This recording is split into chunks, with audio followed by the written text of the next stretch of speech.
चलिए दोस्तों, फटाफट बात कर लेते हैं अरविंद अकेला कल्लू जी के नए गाने के बारे में, जो कि गाना का नाम है सड़िया करियई।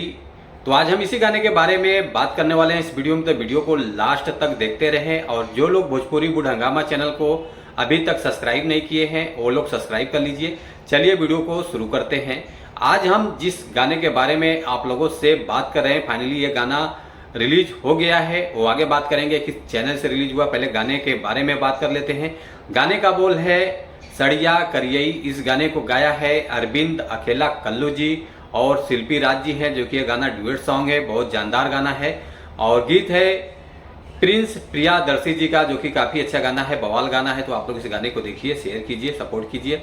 और इस गाने के म्यूजिक डायरेक्टर हैं प्रियांशु सिंह जी, जो कि काफ़ी अच्छा म्यूजिक है, लाजवाब है। इस गाने में आप लोगों को एक्ट्रेस नजर आने वाली हैं नीलम गिरी जी, जो कि काफ़ी अच्छा बवाल गाना है, तो आप लोग सपोर्ट कीजिए। और गाने के रिस्पॉन्स के बारे में बात कर लेते हैं साथ ही में। तो 11 घंटे में जो गाने का रिस्पॉन्स मिला है 70,000 प्लस व्यूज आ चुका है, लाइक आया है 3,400 और कमेंट आया है 183। ये गाना आप लोगों को देखने को मिलेगा माही मूवीज प्रेजेंट चैनल से। काफ़ी अच्छा चैनल है, आप लोग इस चैनल को प्यार दुलार आशीर्वाद दीजिए और ज़्यादा से ज़्यादा लोगों तक इस गाने को पहुंचाइए। बहुत प्यारा सॉन्ग है, बहुत ज़बरदस्त गाना है, एकदम बवाल गाना।